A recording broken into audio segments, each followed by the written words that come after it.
Hola, mi gente. Hola, hola, hola, mi gente. Welcome to On the Block with Jen. Today's episode is fashionably fabulous. My guests are rolling in as I speak to you guys and say hello. I'm so glad you could join me today. I'm talking about something that I've been very passionate about for a very, very long time. And you know me, I like going to the pros with any subject, right? So we got some pros on the block today pulling up.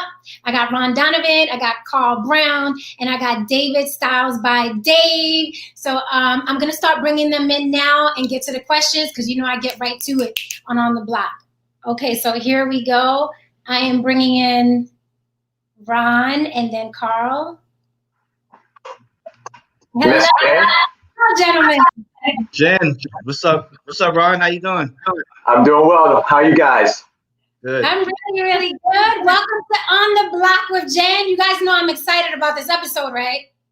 As well am I. That's right. Okay, here we have Dave Styles. Hello, gentlemen. What's up, Jen? What's up? Yeah, How you doing? What's I up, know man? I'm in the room with professionals, you know, so I had to come in fabulous. Nothing like gold LeMay. Okay. You look great. Thank you so much. Thank you so much for being here, gentlemen. I am so excited about this show because you know I talk a lot of yin yang, but I love talking to the pros, right? So that way I can know what I'm talking about. So welcome, welcome, welcome. As you know, On the Block with Jen, I get right to it, okay? There's not a lot of fluff here. Okay, so one of my rules on the block with Jen, one of my rules is I don't do humble. We don't do humble here. So I would love it if you guys would introduce yourselves and give me the accolades. Tell me what you've done, what you're doing. I don't care if it's an award, how long you've been in the business, what you've accomplished. Just briefly introduce yourself to the audience because although I know and follow you guys and love you guys, a lot of people may not know. So let's just bring them up to speed. Carl, can we start with you? Oh, sure. No, why not? First of all, Jen, it's very good seeing you. I'm happy to see you. I know we talk a lot online, but it's good to see you and spend this time with you. Dave, I think we've met before, have we? Possibly. You look familiar to me. Yeah. All right. But Are you in Chicago, brother? I'm there quite often, but I'm in Maryland now. Okay. But let me start off by saying, obviously, my name is Carlton Brown. I'm one of the co-founders of FUBU Sportswear. We started our company back in 1992, and we've been in business for over 25 years now. Man. With that, we own several brands such as Kappa, Coogee, and a few other labels. And we've been able to survive this long. You guys, I have to tell you guys how tough this industry is. But we're still here, and we just relaunched the FUBU brand here in the States, Europe, and Africa. And we're looking to do some exciting things with the brand again. We have our TV network that's coming up soon, for us by us TV. Nice. We have our hotels that's coming up, FUBU Hotel FUBU, Nice. and we have FUBU Radio that's online now with my partner Keith is running that. So we're just expanding the brand, making new investments in other industries with the brand, and we'll see how it goes. Thank you. Dave? Awesome, brother. Hey, guys. My name is David, a.k.a. StylesByDave, based in Chicago. I specialize in men's formal wear, specialty attire, tuxedos, suits, of that sort. I've been doing this professionally like 7 years now. It's very rewarding. I just like to create. I'm a creative. I'm very pro-Black. So I'm very happy to be in this panel right now. Brother Colton, I met Damon a few times, man. So, man, big up to you guys. You guys were an inspiration to me growing up as a hip hop head in the urban community. And I'm sure we'll get to talk about that, how non-Blacks have copied you guys, so to speak. So, yeah, I'm here. I'm ready. I'm looking forward to 2021. 2020 is garbage, so let's do it. Basically. Thank you so much, Ron. Well, my story's kind of simple. I was working in corporate in an environment where I wasn't quite happy, but you know, the old saying, necessity is the mother of invention. I was always a shoe head, but I had large feet. I wear size 15 and a half, 16 shoe. Couldn't find shoes that I liked, so I started teaching myself to make shoes. I then taught myself at a certain level and moved to Europe for a bit and got some mentors, and I became a bespoke shoemaker. And that's what I've been doing for quite some time now. I've got multiple ventures. I'm a bit of a, what do you call it? I guess a serial entrepreneur. In addition to Ron Donovan, I've also recently launched the Soul Strategist, where I am now an actualization coach. So that's kind of what's on my plate right now. Okay, now what's the difference between a serial entrepreneur and a jack of all trades? Well, focus. As a serial entrepreneur, I have my ventures, and pretty much they all kind of line up. They're not distracting from one another, so they kind of complement each other. Versus sometimes it takes being a jack of all trades to pull that off, but it's more focused. I try to keep everything somewhat aligned. Okay, gotcha. All right, guys. Anybody watching, you can ask some questions, and I'll get to them if I can. But I have some yummy questions of my own, and one of your questions may be asked by me. But if not, I'll take a quick look at what you guys are asking. Already out the gate, Ron, someone is saying I have several Ron Donovan shoes, and I'm a petite size 6 in women. And let me tell you, his shoes are stylish and one-of-a-kind quality. Here we go. They're starting already. Hey, you know what? We appreciate folks. Okay. All right, guys. So let's jump right into this. Okay. Dave, you mentioned you're very pro-Black. And one of my first questions is, do you guys like being referred to as Black designers and stylists? Or are you like, no, call me a designer. I don't need the Black in front of it. How do you feel about that? I mean, oh, go ahead, brother. I'll let Ron, then I'll follow up. Sorry, Dave, go. I'll stay in my place. I'm sorry, she did ask you. I mean, it is what we are. It's the first thing you see is a Black, I can't run for that. I can't hide from it. I'm proud to be called a Black, designer, stylist, especially in this climate. You have to own it. You have to own it and be proud. There was a time where we couldn't, as Black stylist designers, where we couldn't dress people because we were Black. And now we have the opportunity to make some of your favorites look their best. You got to own it. So I'm not afraid, unapologetic. It is what it is. So I wear that with a badge of honor.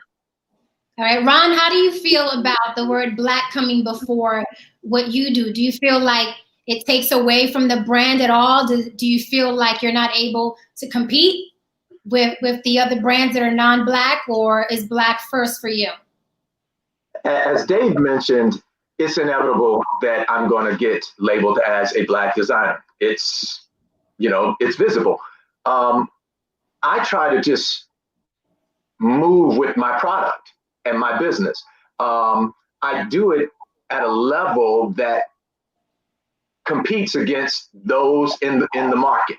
As people see me, I don't run away from it. I don't necessarily brand myself as a Black designer. However, there are markets that I do, and as Dave mentioned, particularly now, I'm now trying to focus on us a little more as well. There is a niche of us, and if we can get us supporting us, then that really helps us. But it can't be, ironically, the majority of my business hasn't been us, as Black as I am. So, I can't market to a clientele that's not willing to receive me for who I am. So that's my take on that one.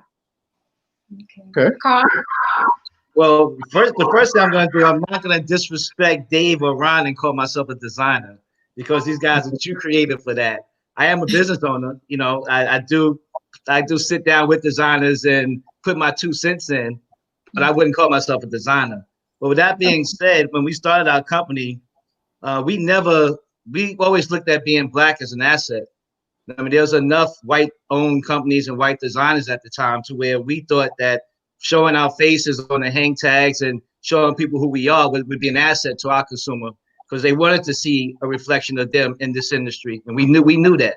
So our whole platform was, we're Black designers with Black owners. So it's worked well for us, and I think that the majority of our consumers, Black and white, appreciate that. Absolutely, I did. Or you buy you. I'm very young. Okay, so I want to start at the beginning. Now we're not going to go slow. I just want to start at the beginning, and then we're going to fast forward to the nitty gritty. But at the very beginning, just for anyone that's aspiring to do what you guys do, how did you fund your company? Was it loans? Was it family and friend investors? Did you raise your own funds? How did you raise the money, right? Because that's always hard. That's the hardest thing in business. Carl, you can start. Ours was simple. We took the little money that we had within ourselves and invested in the initial things that we needed to get started. Now, as things started to go, like any other company, capital is always, a need for it. I don't care, what company you're dealing with. So we, Damon, if people know the story, Damon refinanced the house that he owned, and we brought that capital in and used it as well. After we burned through that, we had to find new money. So we eventually partnered with Samsung, their textile division, and got a partner that had the capital that we needed to really get things off the ground. Okay, Ron. So it's a process. I just want to tell you this.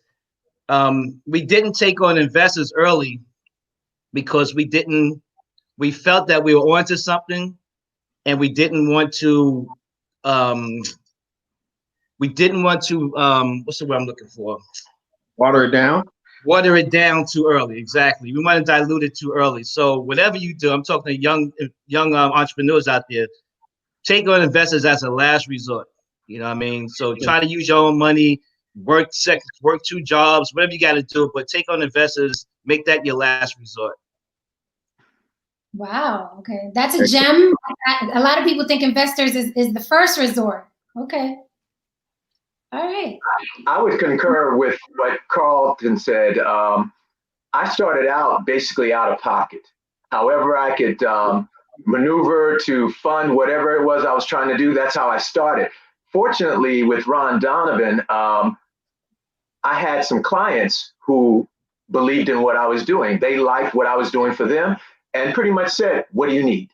I said, "Well, I need some capital." And I got my first investors. I mean, I use private investors, and I got some gentlemen that really have been very good to me in that sense. And that's how I've been able to kind of move through it. As Carl also said, you're constantly needing new capital. How does it go? Timing differences create funding gaps. We often get in that situation where we need new funds, and particularly in this situation of COVID. It's been months of very little business. Business has slowed down. So, and it's hard for us.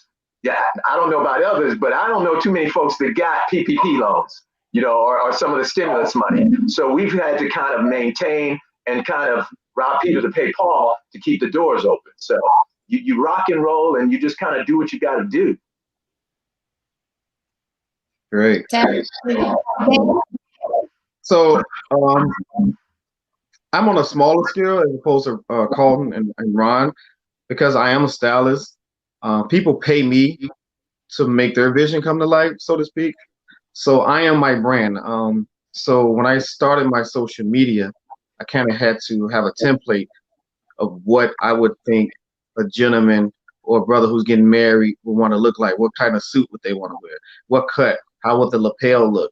So I would brand myself, and everywhere I went, I would always wear a suit or a tux. And that would generate people coming to me, "Hey, you look great. Who did your suit?" "Oh, I did it." So I'm on a smaller scale in the sense that I don't have a brick and mortar or online presence like those guys, but I have a nice clientele who comes to me on a consistent basis, whether it be birthdays, graduations, proms, weddings. I make their vision come to life. So to answer your question, they pay me. So I have literally no overhead. And I'm grateful for that. Right. That's absolutely amazing. You guys are, I'm still collecting cans to make films. You guys are doing better than me. I'm still collecting cans. Yeah, but definitely. Don't stop. It's hard out here. No, can't stop, won't stop. What was your motivation for starting your businesses? Who were your influences? Did you look up to anyone in fashion? You're like, I want to do that. Who goes first? Go ahead, Ron. Okay. As I mentioned, out of the box, mine was, I really wasn't looking to get into fashion, so to say. You know, mine was out of necessity. I literally just couldn't find shoes and was like, I'm going to make my own. And literally, I played basketball in college. And at the time, you know, I had some old teammates that were in the league, and they had the same problem. So I got through my first couple of pairs of shoes that I made for myself, and cats were like, yo, man, where'd you get those? And much like Dave, I was like, I made them. And that's kind of how the business started. I really had no vision of starting a business. So it kind of evolved from there. So that's, and as far as my inspiration, I think I started to just look at the product in the market that I liked, the brands that I liked, you know, and I started high. I started with the John Lobs, the Lufthansis, the Berludis, you know. I was looking way above the Gucci's and the products and stuff, but I was looking at the real craftsmen, you know, and I tried to look at their stories, and many of them started out as very small private owners out of Italy and France, and I kind of modeled myself after that. Okay. Now, you started with you are very you work with a lot of athletes. Is that like your specialty? Actually, my business has changed considerably. No, I haven't done a lot of athletes in a lot of years. It started out that way. Most of my clients are your entrepreneurs, your Wall Street guys. Okay. You know, I have some celebrities on my client list, but just regular people who see my product and go, you know what, the styling, the quality, the experience resonates for them. So, you know, like Dave, most times my clients come very organically, either through referrals or from someone seeing me out and going, yo, where'd you get that? And it's we are our best advertisements. Absolutely. Now, can you name any of the celebrities? I'm sorry? You're breaking up a little. Can you Jim. name any of the celebrities you've worked with?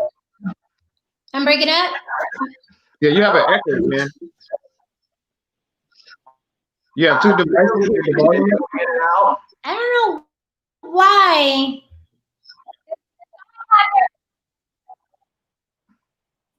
Does someone have their cell phone on, like the volume? Turned down. But I hear an echo on your end. We're fine over here. Yeah, we're Can fine, you guys Jim. You have echo and feedback on your end.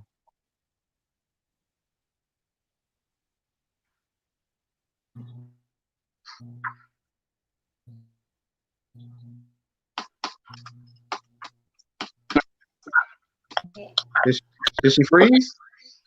Yeah, she's frozen. Okay, let me. There she is.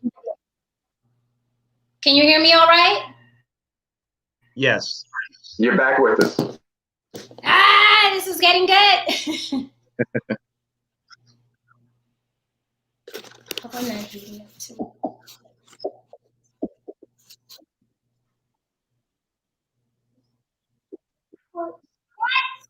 Can you guys hear me? Yeah, we can hear you. Yep. Okay. Okay. Are we here? Are we here? Sorry, guys. Anybody watching? Stay with me. All right. Ron, did you? I asked, can you name any of the celebrities that you work with, or is it a secret? It's not necessarily a secret. I mean, I have different folks. You can't hear me? Yeah, I can hear you now. I heard the question. Oh, this sucks. I've done shoes for a lot of different guys and ladies. You know, I've done some stuff for Angela Bassett. I've done some stuff for Anthony Anderson. Is it still choppy? A bit.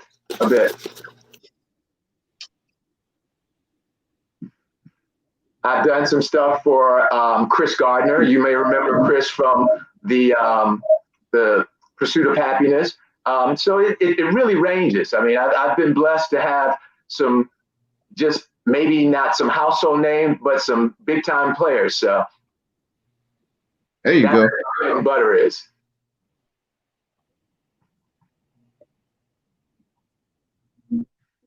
Did she freeze again?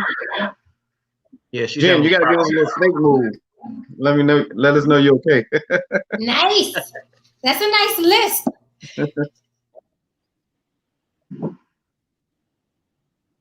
You guys hear? No. Jen, we can't hear you.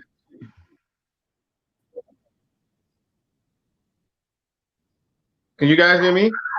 I can hear you. I see and hear you guys fine. We seem to be good. Yeah. We can't hear Jen. I gotta write a note for Jen. We can't hear you. Can you hear me, Dave? Now I can. For a minute we couldn't. David, can you hear me? We're still a delay. Can you hear me? Jen, you're having audio difficulties over there. Can you see me? Barely. It sucks. Dave, can you hear me at all? We can hear you. It's choppy, but we can hear you. I think she left us. I think she's gonna come back to us. Yeah, I think she's got two devices on, and you know how you get feedback from audio? Yeah. You have the mic and it gets that ee. So yeah. So do you do Ron, do you do men's shoes? I do men's and women's. Okay. Yeah, Yeah. and I do everything from casual to, you know, classics. I just did about a year ago. I introduced my trainer wear. Nice. Yeah, show us a pair of those. Okay. Yeah, So these are genuine ostrich trainers. Where Wow. do you do your manufacturing? I'm out of Italy, so I spent a good bit of time. You know, for years I handmade everything right here in the apartment, and now I got my factories in Italy, so I spend time back and forth there. It's been a little challenging since the first of the year because Italy shut down early. Right. So literally, I've been shut down kind of from January to July. Oh my God. Wait a minute. This is terrible. Hey, you're back. You're back. Yeah, those sneakers are nice. Are those luxury sneakers? We call those luxury sneakers, right? Oh, absolutely. They're genuine ostrich. Okay. What's the turnaround? Okay, guys, can you hear me now? Am I back? Am I good? You're Good. back. Yeah, we're here. Thank you for bearing with me. I'm so sorry about that. That's Okay, right. We had our own side discussion. Thank you. I appreciate it. So let's get back on the train, on the 4 train. Okay, Dave. So what was your motivation, and did you have any influences before you began? Of course, me being a hip hop head, hip hop and music always influenced my ability to dress as it pertains to fashion, because we are the trendsetters. So looking at cats like Big Daddy Kane, you know, no one really wore suits back then until we saw Big Daddy Kane step out in the silk suit. You know, Dapper Dan was doing his thing. So, you know, just growing up, I was always I wanted that attention from the ladies, so I always dressed nice. So those are my influence. And of course, FUBU. for us by us, man. That you guys' story is incredible, man. And I hope later I can talk about that LL Cool J. What he did was brilliant. That marketing move he did with the hat. So I was like, yo, I need to be in here some type of way to merge my love of hip hop with fashion. So yeah, I would say hip hop inspiration and just FUBU and Willie Ware. Go back, like I said, Dapper Dan, Big Daddy Kane, those guys like that. Just the Smooth Brothers. Mm-hmm. Those are my inspirations. How do you compete in an industry that is oversaturated, right? Like every other industry is now with the rise of social media. It seems like no matter what the genre is, whether it's acting or rapping or fashion, it's like now everybody and their mama, right? As long as you have one of these, is a professional. So how do you compete in an industry that's saturated? Carl? I guess I don't look at it as competing. You know, that drive me crazy if I look at it as competing.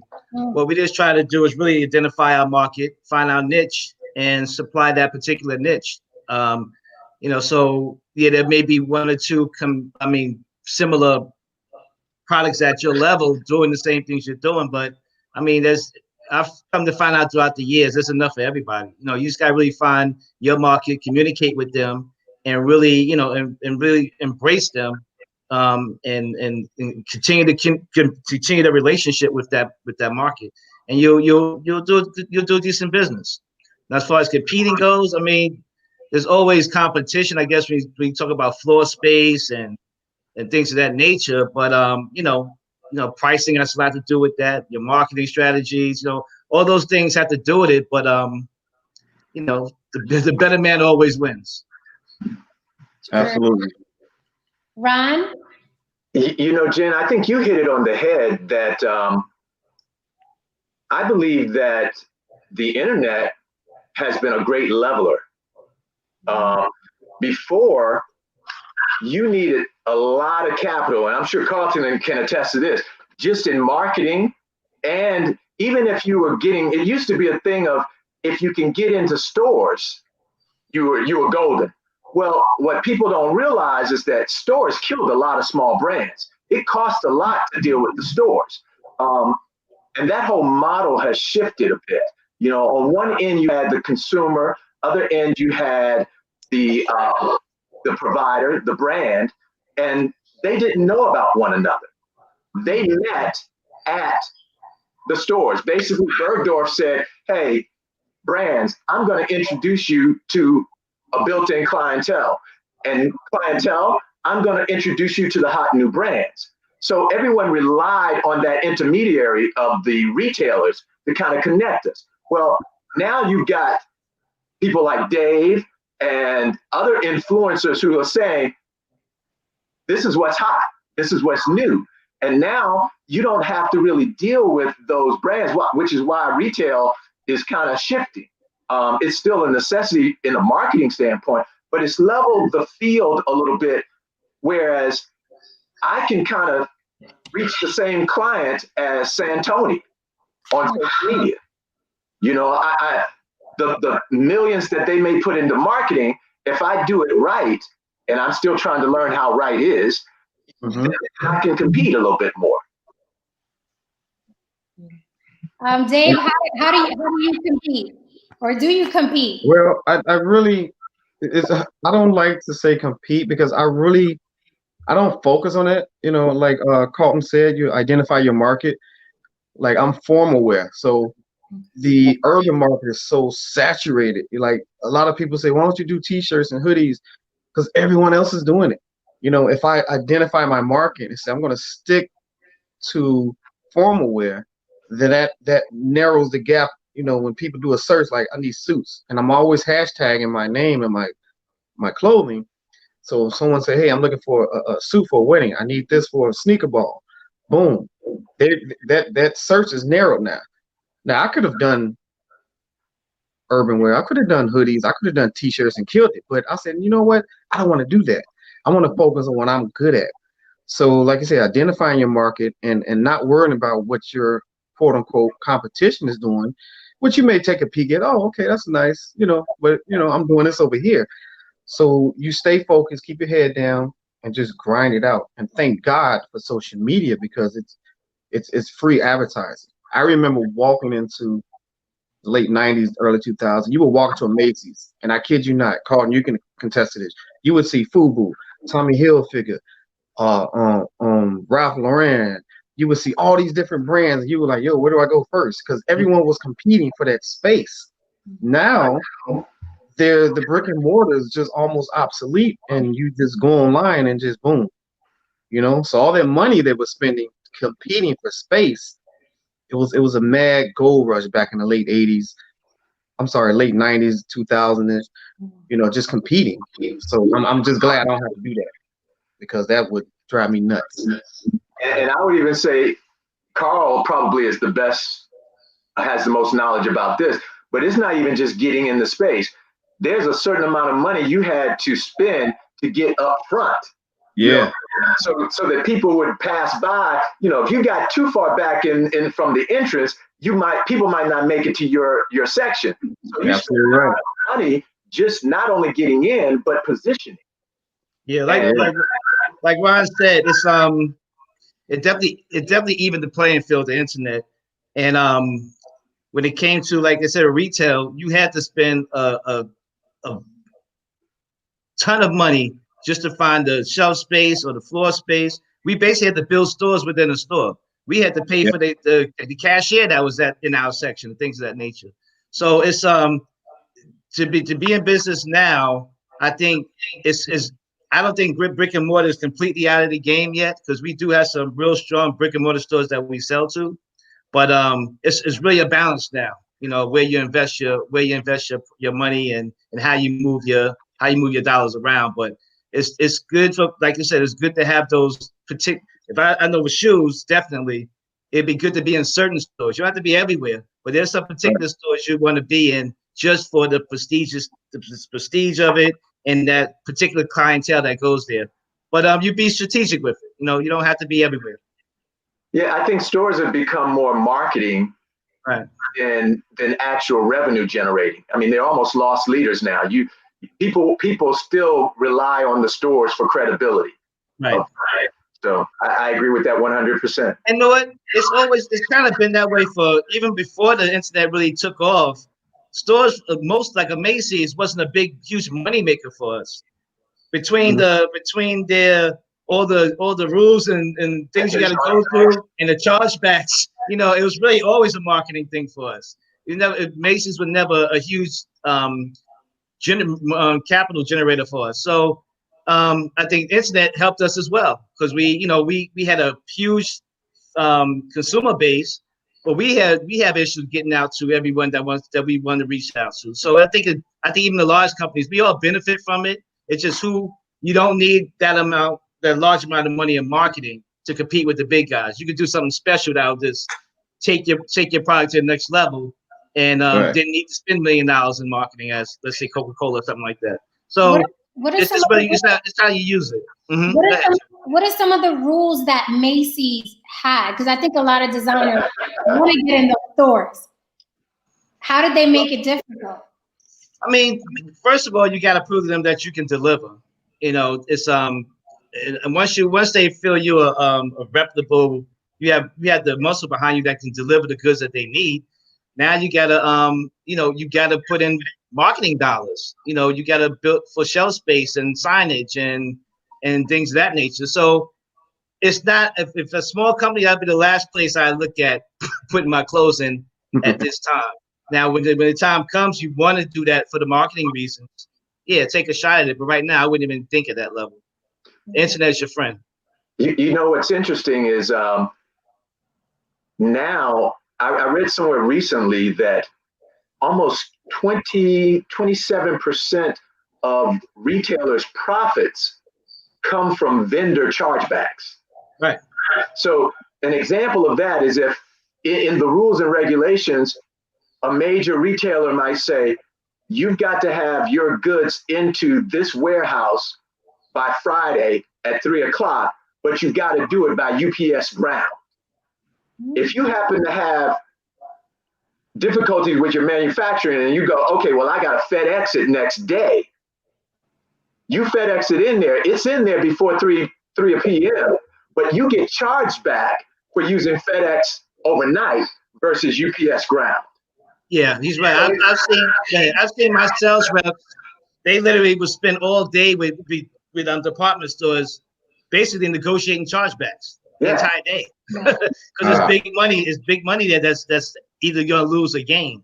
So so it's not for the it's not built for small companies. To be honest with you, it's just not. And thank God for the internet. It gives everyone an opportunity to compete. Now There's one thing I want to say though. What we noticed, there was, when we first started, there was a big department store we wanted to be in called Merry-Go-Rounds. And that was like the big urban store. It was pretty much everywhere, but we wasn't big enough yet to supply them. And once we got to the point to supply them, they went out of business. And when they did, I forgot all the details, but when they did go out of business, they took a whole bunch of lines with them because they bought so much inventory. They was holding money for so many designers that when they went out of business for our bankruptcy, some of these designers had to go out of business. So we decided to not invest or get stuck in one particular department store. We kind of spread ourselves evenly across the field. So if that ever happened to us, we wouldn't have that problem. So you want to watch who you're doing business with, how much you dependent on them to pay you back. You don't want to put everything into one department store, to one store. So spread your risk, and make sure that you keep as little inventory as you possibly can in your warehouse. Diversification. So make sure if it comes in overseas, let it go straight to where it's going. Try to keep as little inventory as possible, and try not to put all your eggs in one basket when it comes to any store. Gems today, gems. Jen, you remember Merry-Go-Round? I do not. What is that? Yeah, I didn't think so. the quintessential item from Merry-Go-Round. You remember the double wrap belt? Oh, absolutely. Man. The double wrap belt.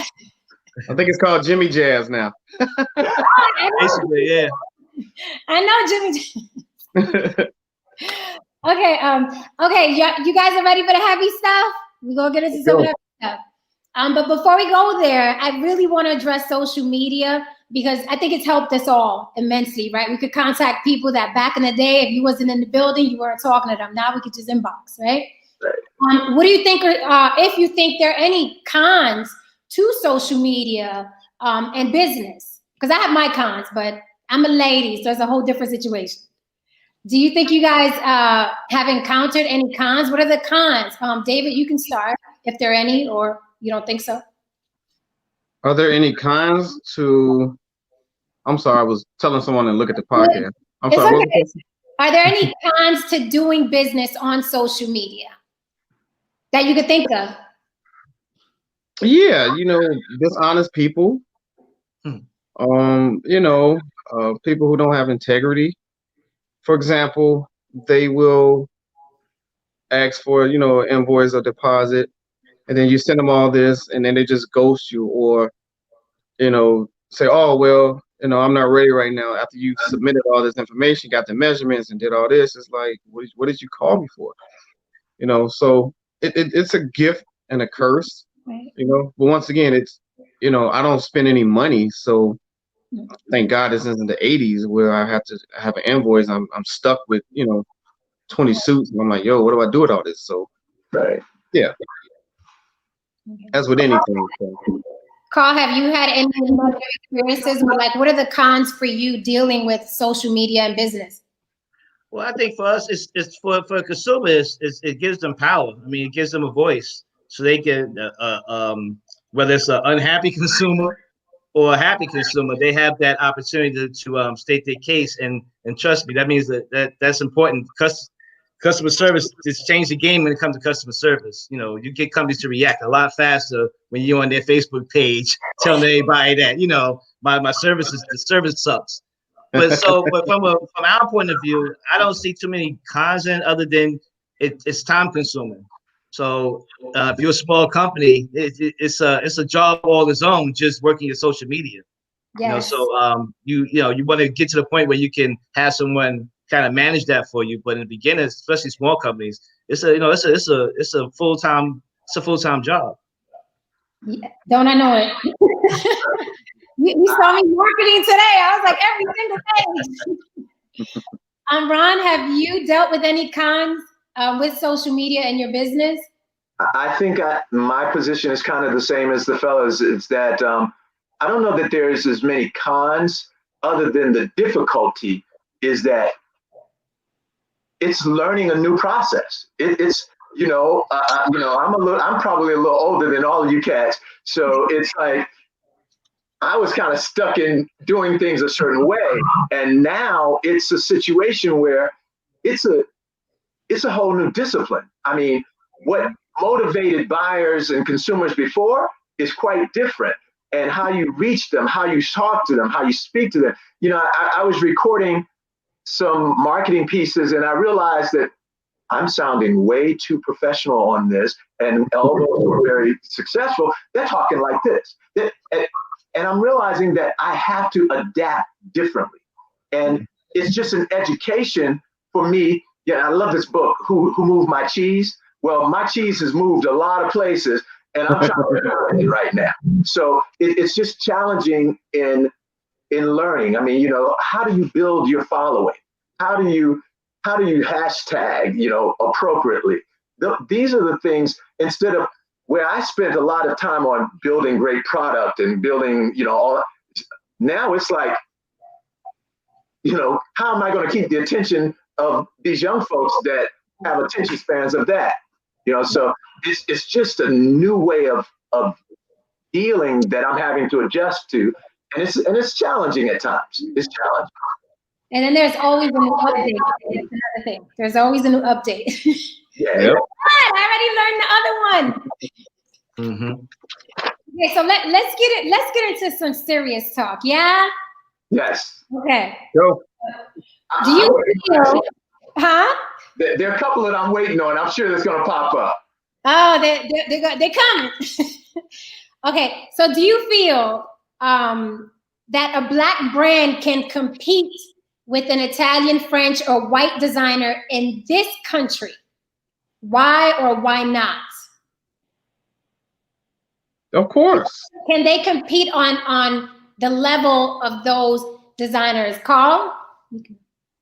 Yeah, absolutely. I don't see. Well, yes. The quick answer is yes, but it really take see. This is what confuses me, because when we say Black-owned design or Black-owned company, does that mean the company is Black-owned or is catering to a Black market? Good point. That's a great question. Because I think if a Black, let's say a designer such as Ron, and even Dave for what he does, I think they can compete as long as they don't put themselves in a box and feel like I'm a Black man or a Black woman. I have a Black-owned company, so that must mean my consumer has to be Black, when that's just not the case. So I think we need to figure out, once the people that figure that out, the world is theirs. As long as they don't put themselves in a box where they feel like the only customer they can cater to are Black people. That's a great point. Absolutely. And I would like to add on to that, to what Brother Carlton said. Perfect example of that would be a brother that was born in Chicago, Virgil Abloh, who's a head creator of Louis Vuitton now. Now he has his own brand, Off-White, and he's killing it. So Louis Vuitton tapped him, say, hey, can you be our creative director for this European brand? They picked this brother, Virgil, young guy, to head their brand. And that speaks volumes in the leaps and bounds that we've taken as far as Black designers and creatives. Right. And when you look at these red carpets, and now you may see a Virgil inspired, and I'm already seeing brothers like Rich Fresh, who styles Lena Waithe suits, always killing.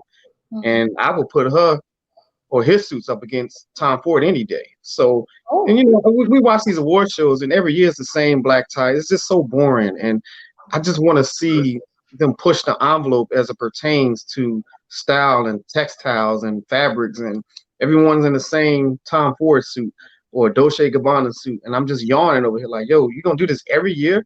So now we look at kids like Rich Fresh, and he coming with the colors and the design. It's like, yo, we made it.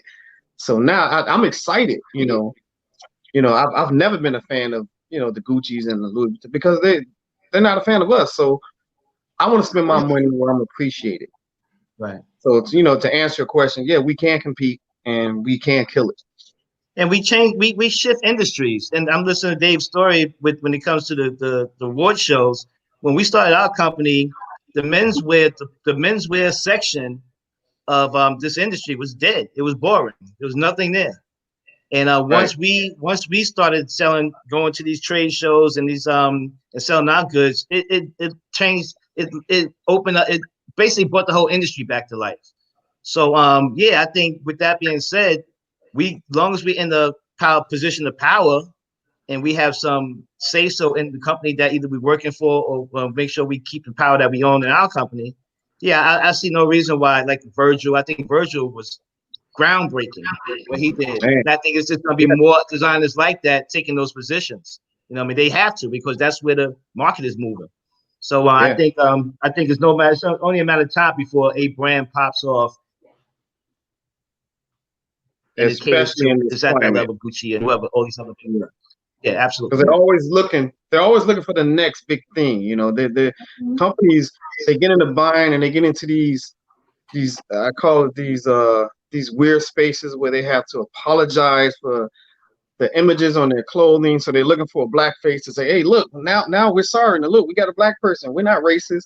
So they're always looking to cover up their indiscrepancies by picking a black person to head their company so that they don't receive the unwarranted backlash. But sometimes it doesn't work, but I'm happy for Virgil and people like Jerry Lorenzo, Fear of God. He's killing it over there. So it's a slew of them, but a lot of them don't get the chance to shine like the European counterparts. Ron, do you want to add to that? It's interesting to me that Dave said something that strikes me, that hits home for me. And that is, he said, I want to buy from someone who appreciates me. Well, what I've discovered is that, first of all, yes, we can compete. We can get the same manufacturers. We can get the same product stuff. One of my factories is directly across the street from one of the biggest in the country.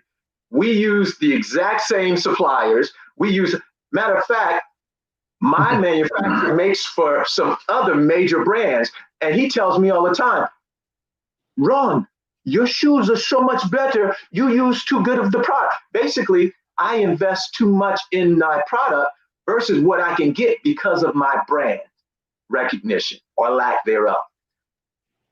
That brings back the problem to the consumer, right? As a luxury product, that has changed. Luxury used to denote four primary things: price, quality, exclusivity, and style, right? Quality was it. You had great quality. People were like, I'm gonna keep these. Now, basically what drives the consumer more than the quality of the product is how much am I gonna get, how much value am I gonna get from people recognizing that I'm wearing this, which was one of the benefits of Louboutin, the red bottoms. Even cats who couldn't pronounce the name were going, yo, red bottoms, right? Because you didn't have to go. If you women, Jen, I'm sure you can identify with this. A woman sees another woman and she goes, I like her shoes. I wonder, are those Manolos? Are those Jimmy Choos? Are those, what are they? Well, once you saw the red bottom, she's like, girl, she got on Louboutin. She spent a grip on those. So people didn't care that they weren't as comfortable. They didn't care that they weren't even the best style. What they saw was women were going to recognize that I paid a grip for it. So that then added value to me. One of the biggest problems that I have is that I have not been able to associate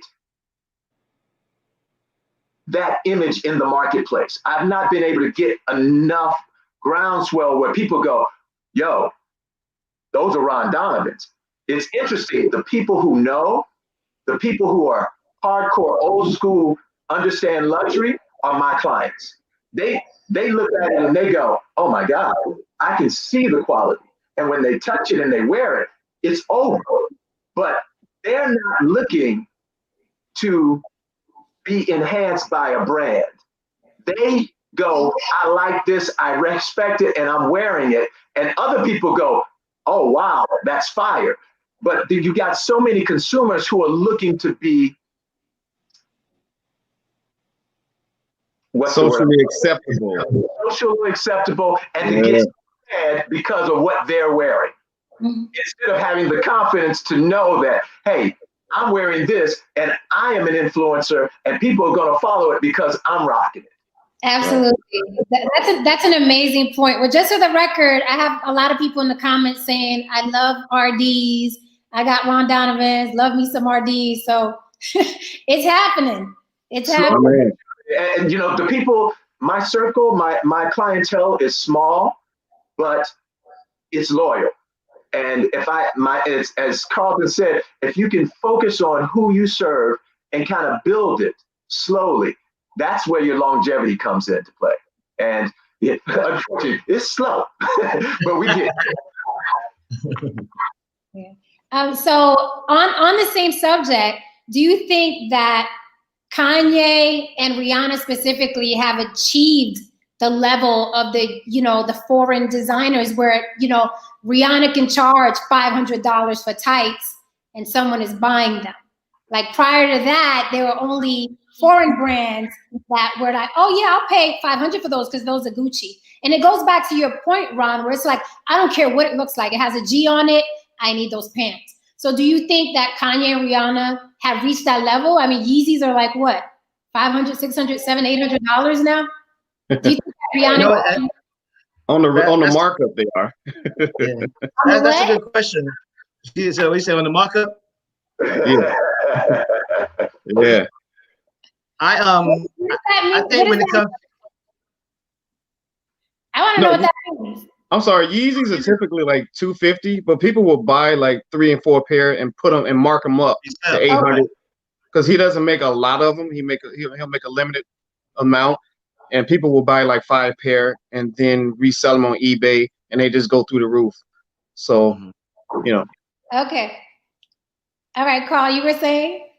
Yeah, we ask that question a lot when it comes to Rihanna and Kanye. And I think only time can really answer that question because, whoever thought that Jordan would be so popular after he stopped playing, his sneaker would still be that popular. So I think once Rihanna is not as big as a star as she is, and she starts to transfer that energy into other celebrities and stars, and her brand is connected to other people, I think then we'll see the longevity if there's any. So I think as long as Rihanna is hot at this point, I think her brand is going to be hot. The same way Kanye, they demand that kind of attention. But the longevity is the question. Will the product be able to stand once they're not as popular as they are? I believe Rihanna can if it's purposely moved in that direction with the thought of her not being as popular sooner or later. If they move in that direction, I think she can fly. She can really fly for a long time. Yeah, I agree. I mean, I love to see women of color compete with Revlons, the Max. I'm loving it. Like, when I see my my female friends, they're putting on the Fenty, and Rihanna's killing it. And this is why we don't see her making music. She's like, yo, I'm making this much money in the cosmetics. A lot easier than touring. Yeah. She's like, screw that album. I'm over here. I'm almost at a Billy. So after Rihanna, I've never ever stepped foot in Victoria's Secret again, ever, ever. Never. And we needed that. So it's a beautiful thing because it's like the thing is that sometimes we don't have a choice. It's like, well, I need some nice lingerie. What am I going to do? What am I going to do? Right. That Rihanna's doing, and it's like Victoria's Secret. Who? I don't even know who that is. I have no idea. Yes. Sorry for them. I don't know about you guys. I don't know a lot about makeup, but I know our skin tone, we have various shades. And the other brands, they just had like 1-2 shades. We have a whole rainbow between chocolate and mocha. So that when Fenty came out with these palettes, and other black entrepreneur like Super, she's killing it right now with the crayon case. They came out with a line for us, for people of color, and we gravitated towards it. And now these other brands are looking at that and they're replicating it. The young lady Kylie Jenner, she's just biting off what everybody else is doing. So it goes back to what I'm saying. We are the creators, and they look at us and say, all right, we're gonna take this, but just put our name on it. So I'm happy for that. I'm happy for anybody of color. We got browns now. We have browns. We have browns. Yeah. You know, going back to something Carl said is that when he spoke about longevity, I am optimistic because a lot of these young folks are taking the business seriously and they are becoming business people. It's not just creating a product. They're understanding all aspects of it, the manufacturing, the marketing, the distribution. They are really getting hands dirty, learning the backside of the business. And they're now smart enough to align themselves with industry experts. And they have the money to bring in that kind of infrastructure. So, the marketing that's going to move stuff. The longevity is in your infrastructure, and they're beginning to build that now. And they're doing it for themselves and not attached to other companies. So that's a huge thing, because when you're attached to another company, as Carlton said, when you're no longer hot, then they drop you and they find the next person. But when it's your company, even though you're not producing, you now have the ability to find and attach to the next hot person. Yeah, Rod's right. It's all about the deal. You know what I mean? So I can't sit here and say what Rihanna's deal is and what someone's deal is, but you got to have a controlling interest in the company in order to have that longevity. Because let's face it, at the end of the day, whoever signs the checks, that's how the company is going to move. So as long as Rihanna's in the position to where she can move the company in the direction it needs to go, then she should be fine. But like you got to do all these things at the beginning. And like Ron said, these kids are learning that now because they've seen the mistakes of others. So be a part of the deal, be in the deal, not just a face, not just a brand, but be an executive and ownership part of ownership in the deal. I love that. Be a part of the deal. Yeah. I love that. Anyone listening, be a part of the deal. That's you gotta remember, these guys they're famous, they get licensing deals, and they'll put your product out there, but they always looking to squeeze more dollars out of the product. So they're gonna end up making cheaper product, start cutting corners. And if you are not in a position to stop them and make sure things are running properly and the right product is going out there, they'll start cutting corners on you. And you're not in a position to stop them. You're just gonna sit there and watch your brand die. And they know that a lot of these companies are known for that. They'll do what you want them to do when you're hot. But once they start getting in there and start cutting corners, we need to be priced at this much, we gotta do it. That's when you start seeing the quality of the product start to diminish. Hey Carlton, LeBron is rich. Jenny Buck is wealthy. Exactly. That's it right there. That's it right there. When you can afford to pay multimillionaires what you're paying them, you're wealthy. Right. That's the money. That's the seat you want to ultimately try to get into. Right. That's the ultimate. And I think Rihanna's smart enough to have a good deal, but anybody coming after her, anybody listening, is all in the deal. No matter what they say, how good they talk, it's all in the deal. But you negotiate. Now, do any of you wear Gucci, Fendi, Prada, MCM, Louis Vuitton? Is there any of that in your closet? I can't say I don't have any Gucci in my closet, but very little from years ago. I have older stuff. Okay. Ron? No, I think my biggest reasoning, I go back to the necessity being the mother of invention. Two things that worked against me. First of all, I had champagne taste with beer money.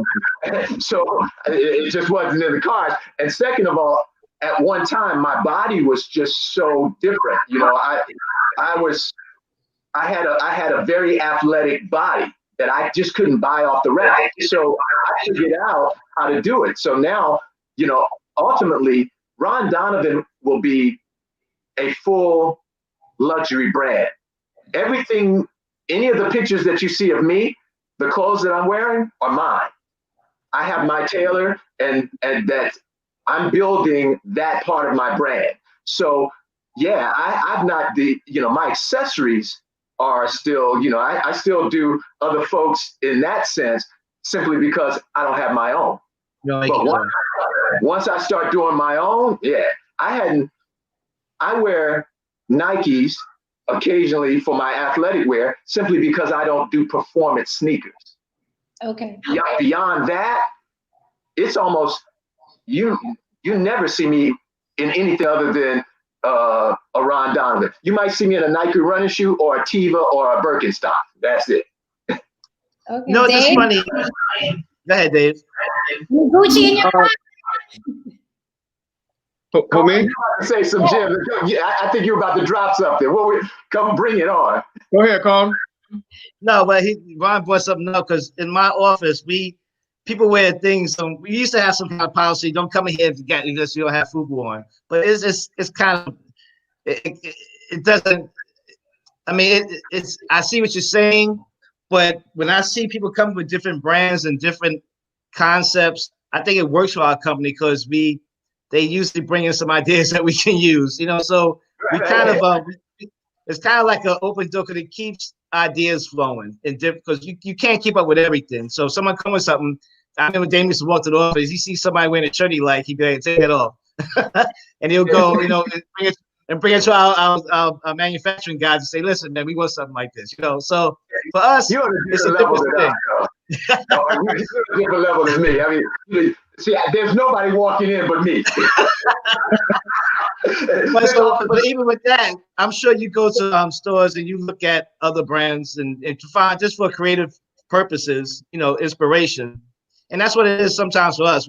I like to see somebody come in with some new stuff they got from Italy, a new shirt with a new type of way they're doing things. It makes sure new things are flowing throughout the space. So yeah, I don't mind it, but I do know where you're coming from. When people ask me how I design, what my vision is, it's kind of simple.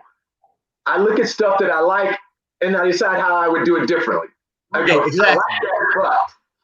But one of the lessons I learned as a designer early on, I spent a lot of time trying to be absolutely unique. It can't look anything like. And then I would spend so much time. I spent so much money in Italy at the factory trying to create this, until I realized that, wait a minute, there's not much changing in shoes. Right, sure. What's my interpretation on this? Very rarely are there those creatives that just change the market. And I had to accept that I wasn't that guy. Mm-hmm. But what I did have was my eye. And I had to trust that enough other people appreciated my eye. So then I started to take what was there and go, all right, let me make this mine. So and when it comes to doing business, you got to be in the pocket. You can't be too far outside of what the consumer wants. Yeah, you're being creative and you're doing your own thing, but what's selling? You know what I mean? So you got to make sure that you're in that lane of whatever that look is, whatever that trend is. You have your interpretation of it, but you want to be in that pocket where it can be sold as well. You don't want to be too ahead of everybody. Right. I tell you, excuse me for interrupting. I tell you, one of the biggest lessons that I learned, speaking of selling, is I changed my philosophy on that. And I still have not been able to settle totally into it, but the theory is solid. I stopped selling and started sorting. In other words, it's hard to convince somebody who's been buying $200 pairs of shoes that they need a $500 and $750 pair of shoes. You spend a lot of time selling them on that concept. Mm-hmm. Instead of selling those people, I started to look for the people who are already buying $1,000 shoes. Right. So those people, when they see my stuff, go, oh, the quality and everything is comparable, but it's better value. So by shifting my mentality, I moved from selling to sorting. The challenge in that is now, there was a time when I was out and I was about and I was moving. So I was in that $1,000 or in that circle. Now I'm kind of in. I'm not out there amongst those people. So I have to make a greater effort of getting out amongst those people. Right, and that's another thing, because I know eventually you're gonna have to take on. You may possibly take on investors or partners, but what gave us a hand, gave us help was we have 4 partners, all had different talents and different things that they can do. It seems like I don't know how many people you work with, but you seem like a loner. So I don't know how many people you have, but those when you have, I wasn't a going out person. I'm not a club guy. But Jay, my partner Jay, he's always in the clubs. He's always somewhere. He's always doing something. So you gotta, even when you're choosing your investors and partners, make sure they bring something to the table more than just money if you can. Make sure they bring something to add to the company that maybe you're lacking or you can't do that's outside of money. So that's important too, because I know how it is, especially running by yourself. You know, Carlton, I know I'm jumping in a lot here, but Carlton, that is a huge point. 2 points there. The first is money is not the biggest investment that you need. Right. I could have done with less money at one point with more help, more directed help. I needed more connections. I needed more expertise than I needed money. Right. That's a huge gem. I tell people 1,000 times. They could have, when we first started coming, somebody could have handed us $1 million, and we probably would just blew it because we didn't need money. You know, we needed sales, we needed manufacturing, we needed we need things that really money can't really buy. You got to get into these. You got to have these networks. If you have the back office, the accountants, the lawyers, you know, all these things go into play that, you know, it take a lot of money to do. So sometimes look for people to have a skill set or something that you need. Obviously, you need money, but try to get an investor that brings more than just money to the table. That's what I'm trying to say. That's a great note. And Ron, just to piggyback off of what you were saying, I know when I shop, I do that as well. Like when I shop, I'm like, okay, whenever I pick something out, I'm like, this is close enough. But it's rarely I buy something and I don't alter it some way, somehow. Either longer, shorter, tighter, more. I always go to a store and I'm like, okay, this is close enough. This will be what I want it to look like. I'll take this home. By the time I'm done with it, it'll be what I really want. So I can totally relate to that. Carl, I wanted to touch on something you said where you can't go too far off from, you know, if people buy, let's say sneakers, some people call them tennis shoes. If that's what people buy, you can't really put, wood planks on them or like wheels on them. People go out and buy sneakers. They're looking for sneakers. I noticed though that Kanye West goes way, way, way out the box. Like he has a shoe now that looks like wrapped up spaghetti. A sandal that looks like, you know, the ones the guys wear in prison.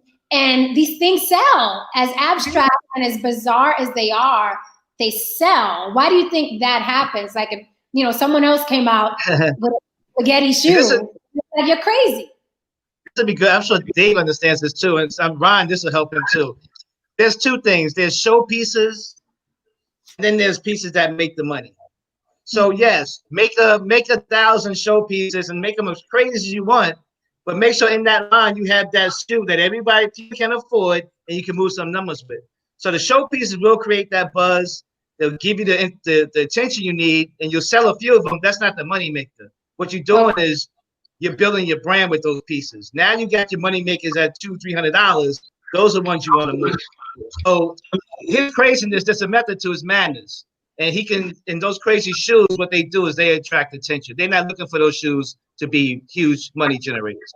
Go ahead. So those are publicity stunts. Right. I was going to add, that's great marketing too. Right. Kanye doesn't spend a dime on marketing.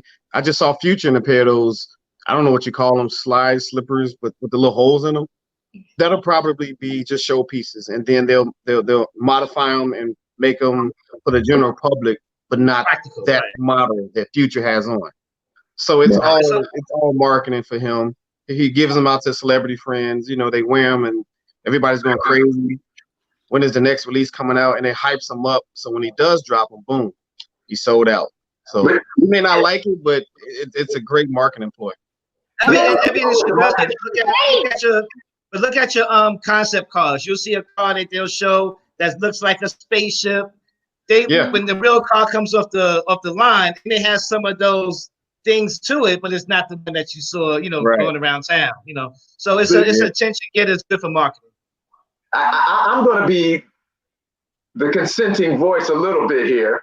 Okay. I believe that that's all right from a business standpoint. And I think it's a brilliant deal. But then there's the flip side of the consumers just aren't that bright sometimes. They do what you tell them. It's the emperor's clothes. People like Kanye convince them that this is what you should do. And it doesn't matter how ridiculous it is. If you can convince them that that's what they need to be doing, they're going to do it. Hell, that's what Gucci and Prada and everybody else has done to us for years. They've convinced us that we need this stuff. So what they're doing is just pushing the envelope on it. So, but it all comes back to the consumer's mentality of not really understanding what's being pushed upon them. Now look at it this way. Look at it this way. I know even when it comes to fashion shows, most of the stuff that you see on these fashion shows in Milan and stuff, they really hit the showroom. They don't go to the store. Most of it, not all of it, but some of it do. But the more practical pieces, those are the ones you normally see in department stores. So it's really the fashion show is also a marketing tool to really show off your brand and get the hype going. But the pieces that make the money, the t-shirts, the jeans, the hats, those are things that make the money for the company. Not the big thing with the feathers coming out, you know, all that crazy stuff. Right. But and that's the same concept. It's really building the hype for your buyers while they're looking at the fashion show. They get all hyped up and they get in the room and start ordering their pieces. They order 1,000 jeans. You know, so it is what it is. You know, Jen, what we're hearing here is a very underlying theme is that it doesn't matter what your product is. It is the marketing that's driving product now. There's a whole bunch of crap on the market that has been marketed exceptionally well, and that will get your business going. Now, you've got to have a certain level to sustain it for generations and longevity, as Carlton has said. But right now, that's the challenging thing for me is that I've got a great product. I've not figured out how to market it as I've not been able to build the brand recognition that other people have been able to do with their product. Now that takes me into the next question. Why do you think our community in particular views foreign labels as status symbols? Is it the price or the need to measure success on a Euro scale? Is it the price? Like, why are those items status symbols? Is it just simply because I want to have on shoes that cost $1,000 and are red on the bottom? Or am I using someone else's status scale? Like, this is what the white people are doing, the Italians are doing, the French are doing, and I look up to that. So if I do it too, then I'll feel more important. So which is it? Is it just the price point, or is it why does our community in particular do that?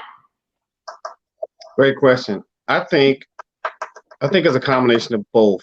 I mean, for the longest, it's been, if you have Gucci, Prada, Dior, is this notion that you've made it, when that could be far from the truth, because I've seen people in designer who are struggling.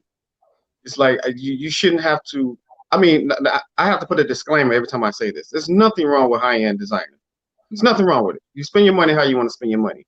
But for the most part, our community, $1.3 trillion every year is spent on frivolous stuff for the most part. We want to be accepted so bad by these Euro designers. We do whatever we can to get it and to say, look, we posted, look at my Gucci, look at my Prada, look at my Bugatti, you know, look at this, look at that. Where the real wealthy, you don't see that. You know, it's kind of like you got the big piece of chicken and everybody's looking like, okay, you're gonna eat or what, you know? So it's like, hey, look at me, look at me. So for me, I'm a more minimalist type of guy. You know, there's nothing wrong with, you know, I just can't justify paying $5,000 for a Tom Ford Blazer that will go out of season in 6 months. Me personally, I can't. But if you have the means, go all out, do it. But I think normal folks like us, I think we need to reevaluate some of the decisions we make as it pertains to clothing. You know, I have a daughter, and you know, I also have a son, and I didn't raise them like that to be materialistic. You know, they didn't have to have the Jordans. They had nice shoes, but they didn't have to have the Jordans. Now we're raising our kids. You have to have the Yeezys. You have to have this, and that goes back to peer pressure. Kids are getting bullied now, so we have to redirect how we raise these kids on the necessities of clothing. It's not that big of a deal. Like I said, I'm putting a full disclaimer on this. Spend your money how you want. Right. But I think it's the whole thing of being accepted. It's this whole notion of we've made it now that I have this Gucci or Mercedes or, you know, and you know, sometimes it's corny, but to each his own. I'm always dragging them. I don't care. I drag them. I'm always dragging them online. Carl, what do you think about? It's about who's your influence? Like, who are you looking up to, and who's influencing you? Because I always been a businessman. I always wanted to be, you know, and my comes from my grandfather, who's a businessman. Even my partners now with FUBU, on both sides, with Samsung, and my partners Jay and Keith and David. I didn't see, when I go in the office and I talk to my partners, especially the more wealthier ones, I don't see Gucci, Prada, and I see maybe a golf shirt and maybe a Rolex at best. You know, people with money are very carefree about what they wear. I mean, literally, you think they literally just roll out of bed. You know what I mean? So it really depends on who you look at as success. If you're looking at that guy that's riding around wearing those expensive stuff, and you look at him as successful, then you're gonna try to copy that. But if you got people around you that are truly wealthy and truly successful, you'll realize that it's really not necessary. All this extra, you know, it's really not necessary. Reminds me of that episode of Blackish. Oh, It was hilarious, man. I saw that. Which one is that? Hilarious. That was the first season, Blackish. Check it out on Netflix. And the guy's just like, what am I doing? You know, the executive comes back. He's got this $200,000 Ferrari, and this guy comes up in the Prius, like, "Oh, is that your car?" He's like, "Yeah." Oh, cool. Ron, what do you think about these foreign labels as status symbols? Do you think people are buying them to because they look up to these people that don't look like us, or just, well, it's more expensive, so I'm gonna look important? Honestly, this is gonna be interesting. Going back to right on what Dave said, it's all about how we raise our kids, right? But the aspect of raising them that I'm gonna focus on is what value we put into them, how we help them to see their own value. Because a lot of what we are buying are not the products. We're buying the value that we think it adds to our being. We have now allowed the market to convince us that we are more or better if we're wearing these brands. A woman's gonna look at me more if I'm wearing Gucci's versus this other shoe, because she's gonna figure I may have a little bit more, or I may be a better provider. It's all about what perception they get from the products. And that's the marketing. These companies have been brilliant at adding this fantasy to their products. So literally, there are two sides of the marketing. There are inspirationals, and there are actually the buyers.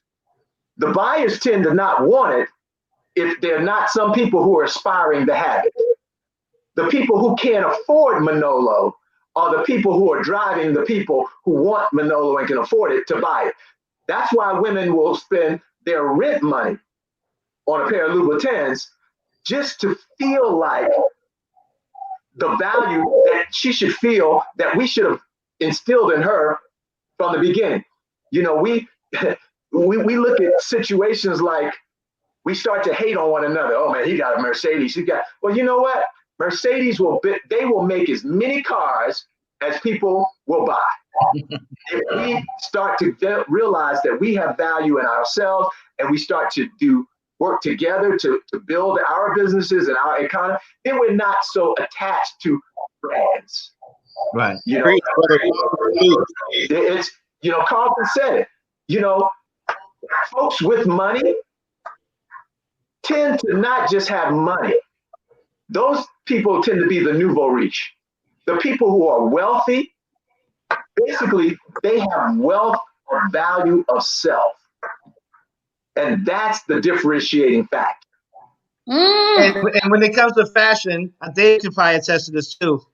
If you're gonna spend money on some good quality stuff, make it an investment. Because you plan on being an entrepreneur and a businessman, you're gonna need some nice suits. So invest in that. You may even need a nice watch if you have a certain medium. Certain things can be considered an investment. Just make sure that you're getting something back for it.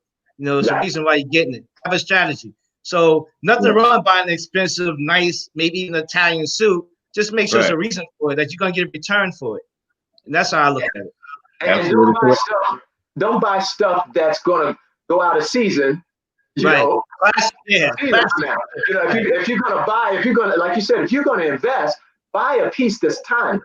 You know, I've got a Ralph Lauren suede blazer that I've been rocking for damn near 12 years. I mean, but it's just a tan suede. If you go through my social media, you're going like, he got on that blazer again. But you know what? I can throw it on with a t-shirt and a pair of shorts and go to an event. I can wear it with a nice shirt and a pair of jeans and shoes and go to a formal event. I can wear it with jeans. I can wear it so many different ways, but it is great quality, and that's it. And you know, like it's not trendy. It's not trendy, right? I got 12-year-old suits that I can put on right now. You wouldn't know. You'd think I just bought it yesterday. So, but because it's not trendy, you buy classic suits that can go through pretty much. It's timeless, like Ron said. Just buy timeless pieces and look at those as investments, as opposed to just buying things just because they're trending. I love that point, Carl, because it's something I tell, you know, I say to the young in my family. I'm like, okay, you spent, especially, you know, the young women. I'm like, okay, you got $50 on your nails, you got $150 on your eyelashes, you got the hair going, you got the Jordans on. Where are you going? Oh, not to the. So you just did all of that. And we're in a pandemic. Right. It's healthy to put it on Instagram. So I'm like, I'm okay with you spending that money, but it should be an investment. You're wearing this and looking like this because you're on your way to a place where you can make more money looking a certain type of way. But to buy these things and adorn yourself, to sit at home and just, you know, let the world see on Instagram that you're wearing it, to me, it's asinine. So the consensus is, we view, as people of color, we view these designers the way we do because it's a mind fuck, basically. Right? Yes, Jen. We're on the block, so I'm just that's it. I'm just gonna say what it is. Someone in the comments is challenging the conversation, so I want to read it really quickly. We're almost done, guys. Okay, so he says, it is not unique to Black people. It is called conspicuous consumption, and you can believe it is rich people sustaining those brands, not Black people. But it is about status. What say you? Because $1 trillion. On this one, obviously, it is conspicuous consumption, but certain people can afford to be conspicuously consuming. The problem is that when you do something that's okay, some people eat caviar daily. They can afford to do that. That's what they do. Then other people go, oh, I'm going out to a nice restaurant. I want to look fly. I'm going to get some caviar. That's the difference. I'm going to spend my rent money to get some caviar that I can't really afford to look like I have a certain level of taste. And there's some Black folks who, you know, it's a natural thing. That's just the difference to me, is what really is the value. And I love what you said. What is the purpose? What does it serve you? What does it add to the life that you're trying to create? What is it that you're trying to build? The only thing that I've ever really, well, after a certain point, I mean, for the last 30 years, I think the only thing, Carlton mentioned it earlier, my conspicuous consumption are watches. I love watches. And quiet as it's kept, wealthy people, I can be in a pair of jeans and a t-shirt and they'll go, nice watch. And automatically I'm in the club, right? But here's the other part about that. Watches tend to appreciate. So when I hit those down times with the business, me and the fine man get to talk. You know, they hold their value, right? Yeah, and let it suffice to say, with this pandemic, I'm down a bunch because I had to survive. Let me put it this way. Since before I started my business to this day, I have never spent $200 on a pair of sneakers. Never. And I couldn't imagine myself doing it. I'm not taking anything from anybody else, brand or their business. It's just something that I never saw value in. You know what I mean? So the most I spend $100 at best to this day. You haven't gotten around Donovan. We're gonna change that. No, I said sneakers. I didn't say shoes now. But even when it comes to shoes, I look at those in investment. What do women say? The first thing she look at is a man's feet. Well, they do that. You go to business. The first thing you go into business, the first thing you look at is your shoes and your watch. You know what I mean? Yeah. That's just how it is. I didn't make the rules. That's just what it is. So I consider those investments. But like I said, everyone puts value on it's my value. Sneakers just never been a valuable thing to me. So I would never, waste. I consider wasting my money. If I was a basketball player, I would invest in good sneakers. Going back to what he said, though, do you think the brands are sustained solely by the wealthy, or are we giving our, I say we as in people of color, because I don't buy that shit, but but do you think we're contributing greatly to these brands? I think that we contribute greatly to we give it a panache. We give it a panache, because even the wealthy have been buying those things for years. That's how they've sustained. But a lot of the brands that we see now lost their luster. It wasn't until we started doing it that they came back up. A lot of these brands were dead. It wasn't until we put our, as David said, we put our stink on it that now the people who could actually afford it have migrated back to it. So, he's not totally wrong, but I think it's just the impetus of, how it happens. Yeah, I think we make things hot, no doubt about it. When it comes to music and fashion, we make things hot. But what these companies have come to realize is we'll take their money, but we won't completely embrace them and lose our core consumer, who's that old lady that wears that $2,000 purse she buys once a year, whatever. They want to keep their consumer, but they want our money. But they also know that we don't stay on brands long. We move on to the next. Right. So it's a way they have to do it, and they do it. They do it good. They'll cater to us. They'll use our entertainers. They use our influencers. But once we turn from our brand, they go back to their core consumer, who they've been with for forever. I'm sorry. Go ahead. You guys are great with the segues. You're doing my job for me. Right. That was a great segue, Carl, because my next question is, have you ever, especially in the beginning, but maybe even now, have you ever felt resentment towards artists with huge influences who opt to market foreign labels versus Black-owned labels? Because I know I have felt a certain sort of resentment towards Puerto Rican artists who I feel can be doing more for the community and for Puerto Rico but then, every now and then I check myself, like some people are just meant to entertain. Just leave it alone, Jen. But have you ever felt resentment towards artists? Like, why do you guys get, on a stage with an audience of 1 million people and talk about Gucci and Louis Vuitton? Like, have you ever felt resentment, like in the beginning or even now? I think resentment is a bad word. I wouldn't say resentment, but I do. When I hear them say it or I see them on stage and do it, in my mind, I'm counting the marketing dollars that they just gave away. You know, I'm counting them. So in my mind, as a businessman, I'm thinking about, wow, they just gave away. You know, so I try to think in my head how much money that is they gave away. So I don't call it resentment, but I do know that what they're doing is totally is super valuable. And but one thing I can say is the artists now, they do understand that. You know, they are doing that and trying to use that as leverage to get deals and do other things outside of music. But it's still cringe. It is cringeworthy sometimes when you see it happen. But I wouldn't say resentment. That would be a strong word. I cringe. And I don't even own, you know, FUBU. I'm like,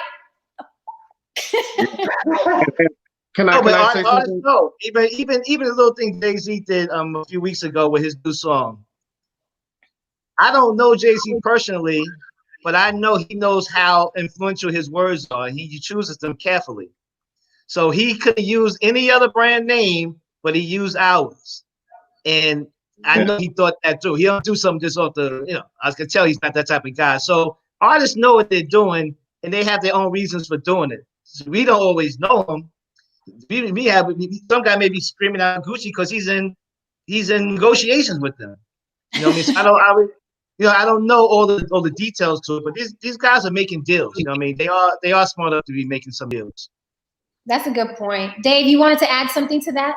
Yeah, I'll definitely agree with Carlton, because music is one huge advertisement for these Euro brands. It's just endless.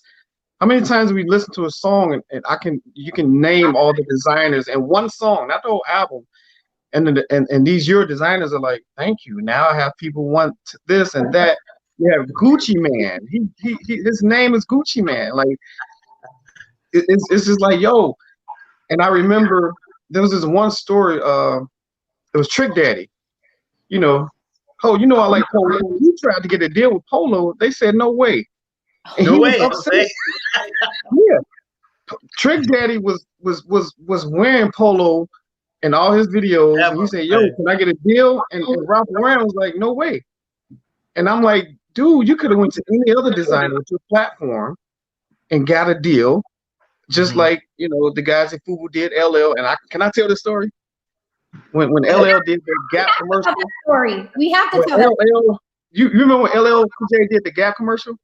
Of course. And he wore the FUBU hat. He wore a FUBU hat for the Gap commercial, and that was on the low. Huh? You don't remember that, Carlton? For us, I remember it. Nah, I don't remember that. That was but one you know of what it is? LL took this on as a partner. He came on as a partner, and he had invested stake in the business. So he thought, artists now, I don't know, I can't speak for all artists, but if you're gonna, like you said, if you're gonna use your influence, make sure you get a piece of the action. That's all. Whether it's a European brand or a Black-owned brand, don't give that money away. You're just giving money away. So if you're gonna do that, do it strategically and get a piece of the action. That's why I cringe when I hear it. Yeah. Like when he said that, when I was very, very young, when he said that, I mean, everybody in my living room was like, "Oh!" Like we were like, "Oh!"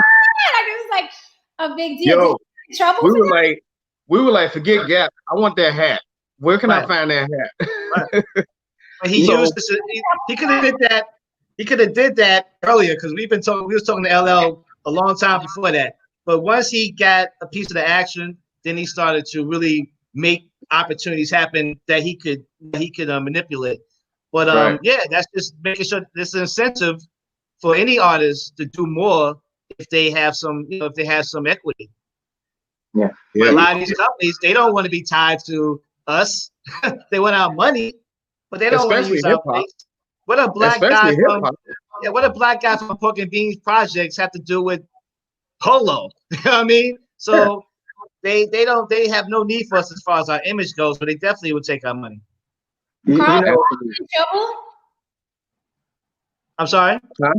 Did LL get in trouble for doing that on a Gap commercial? No, it went honestly. That whole thing went over their head because it spoke to you as a kid. It spoke to us because you speak our language. They didn't know what happened to. They for didn't so get long it. after, they didn't know what happened. But They I thought did hear that some executives were upset. But at the end of the day, that's probably one of their most popular commercials ever. You know, so Yeah. they got a lot of burn for that commercial. It wasn't a waste of money. Yeah. Brilliant. For me, I cringe, but I cringe because I understand a bit of the mentality behind it. I think that, again, it goes back to value. You know, even those people who understand what their marketing is worth, instead of getting an equity, instead of somebody saying, hey, I love your product, let me work with you, to pull a 50 deal with like what was the brand, the soft drink brand that he did the deal with? Vitamin water. Right. So instead of going, hey, you know what? I understand my power. You got a great product. Let me get a stake and I'll blow it up. They're going, yeah, I just want to go to the guys who got the money to give me some money. Right. If it's either that deal or they're just oblivious to it. You can't deal with the ones who are oblivious to it. And it's hard to deal with the ones who are looking for the instant money. It is, you have to sort for the cats with the mindset of, you know what, the consciousness to say, this is a good product, I can help build this brand, and I can get a capital stake in it. Right. And that's rare. That's rare. It is rare. We lucked out with LL Cool J because he thought that way. He didn't ask any money up front, but he knew that if he can give us the exposure we needed, he knew it would better our chances of succeeding. And he took the risk. And you guys. Yeah. So to make a long story short, we need more LLs in the music industry. Right, exactly. Well, you know, I thought that T.I. was actually really moving in that direction when he was like, yo, I'm tired. After the whole Black Lives Matter started going, he really started saying, I'm looking for Black-owned products to start replacing my other stuff. I'm not sure what has happened with that so much, but I liked how he came out with it and was very adamant about it. Now, what's sustained, I don't think it's been sustained or gained any momentum, but at least he was thinking in that direction. I think, honestly, psychologically, I feel a shift as far as consumers go. You know, I mean, it's hard to still find all Black-owned products, obviously, but I think the consciousness is there more so than ever before. You know, now how long it lasts, that remains to be seen, but it's just been on the minds of people more than ever, at least in my lifetime. And it's good to see, to be honest with you. I love seeing it. Agreed. And to answer your question, Tip is his tailor, his Hideo Bespoke, he does all his suits. Great, excellent Black man. He kills it. So he's not wearing the Tom Fords or Gucci's. He's actually, from what I'm seeing, talking the talk and walking the walk as it pertains to his choices of luxury brands. The backpack, I can't remember the name of the backpack brand, but he switched to a Black designer. So, you know, it's going to take some time for us to get on one accord, but to move in that direction, that's a start. And his suits are amazing. I saw him on the suit that he wore on Rhythm and Flow, was it? Yes. Oh my God. That's the thing. We can compete with those guys. If you look at the palette of colors and the textures, you know, we can get it to the 120s, 200s fabrics of the cloth. We'll rival any of them out there. It's just they have to be given that chance. Just got to knock those walls down. Okay. Next subject. We are at the end, fellas. Next subject. Dapper Dan. You think he used a cheat code? Did he use a cheat code?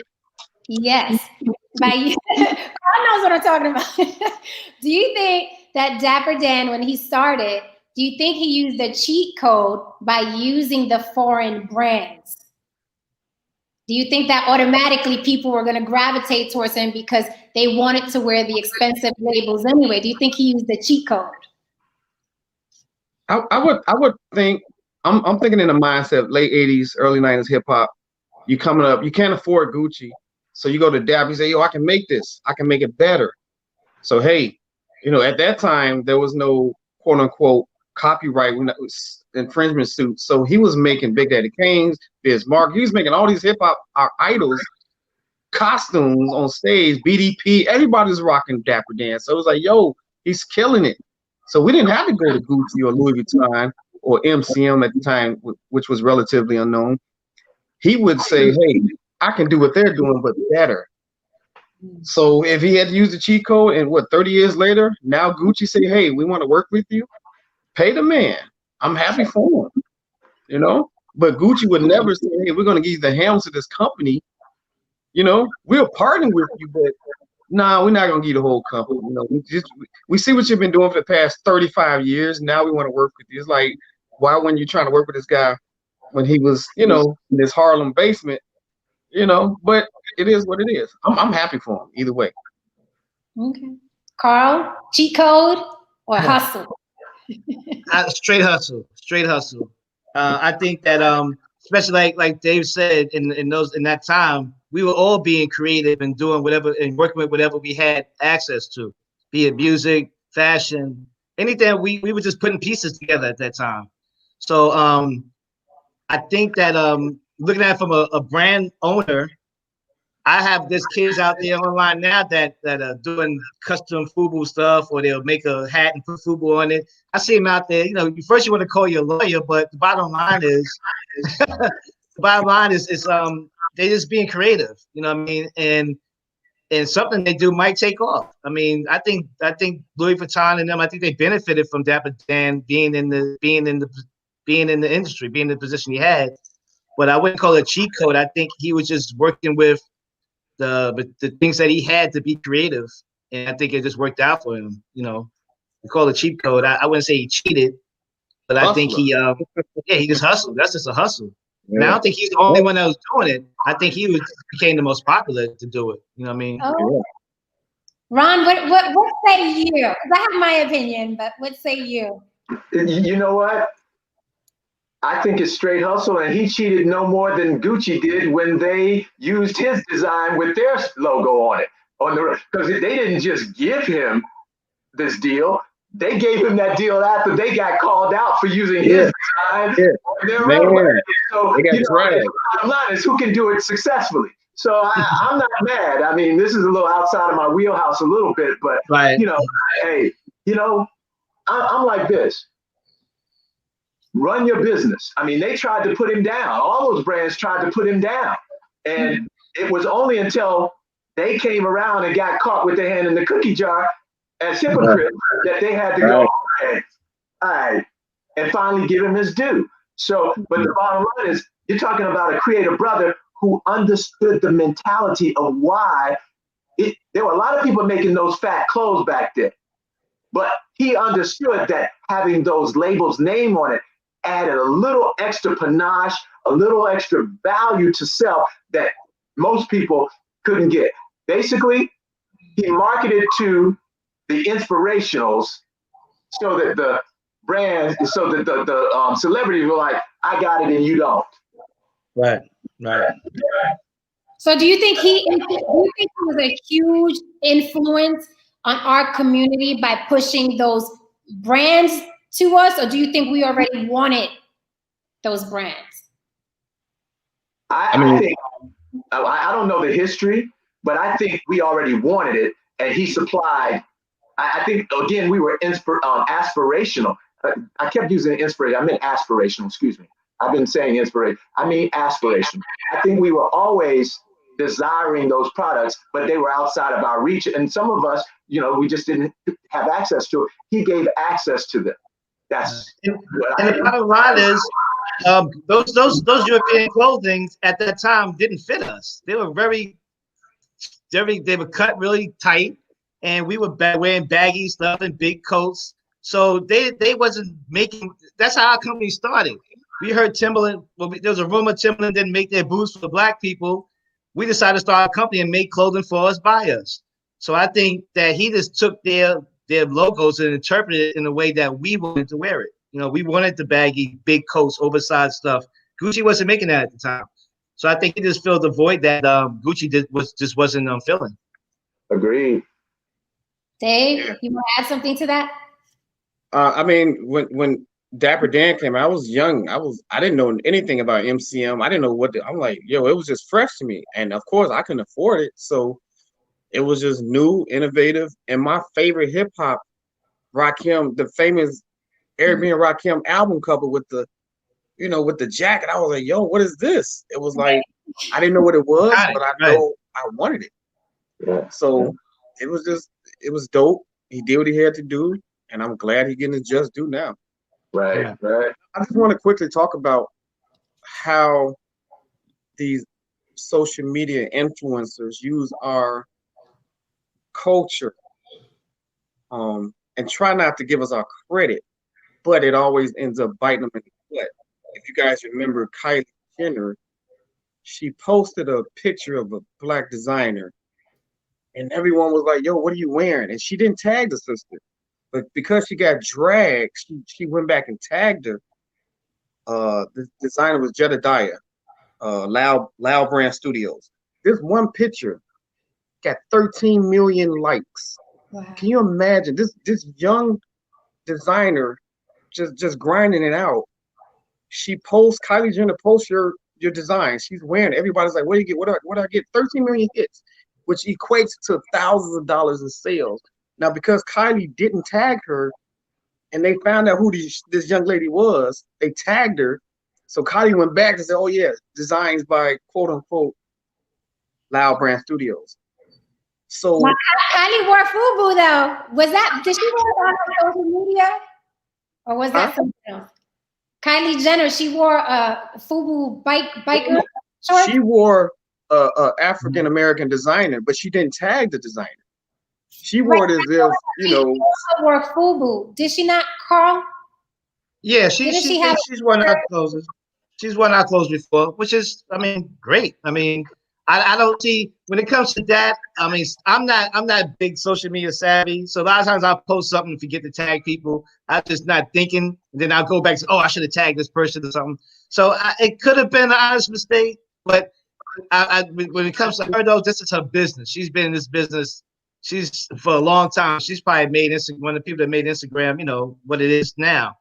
But she should have known better, But I can say I've made that mistake before.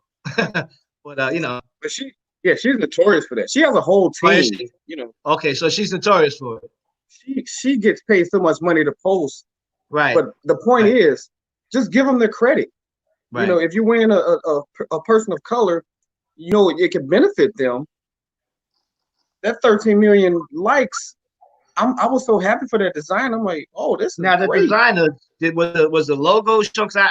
Was the logo showing or what was it? Actually, it wasn't even a logo. It was a nice dress. Okay. And the comments were like, "What are you wearing? These influencers, they want to know what you're wearing." Right. And she didn't say anything. And if you scroll down, they just start tagging. I know what she's wearing. How come you didn't tag her? You don't want her to know. You don't want to give her props. So Kylie's team went back and tagged her and said, "Oh yeah." After she got kind of like drugged through the mud. And I say that to say we are the influence of fashion, music. They always look to us. And that jumpsuit, the dress she wore, been replicated by fashion houses everywhere. So I'm happy for that designer, and I just what's her name? Recognize. What's the designer's name? What's her name? The designer. Jedediah Duyale, Duyile. Loud Brand Studios. If you look it up, Jedediah Duyale. I hope I'm pronouncing it right. Duyale. Gotcha. Loud Brand Studios. Got 13 million likes from one picture. Wow. Changed her life, man. Okay, gentlemen, we are at the end. I was only going to do 1 hour. You see? Oh, boy. What happens with 4 people together? Okay, so this is my last question. And I hate the question. What advice would you give somebody coming for? I hate that question because everybody's journey is so very different. I know when people ask me, well, how do I do what you do? You can't do what I do. Everybody. what I do like to ask is, somebody has their phone on? Whose phone is that? I'm getting a lot of feedback. You got feedback. You can't hear the question. That's Dave's mic, because I just muted his mic. Okay. Dave, I think that's your phone. Okay, you're back? I'm sorry, my volume was down. No worries.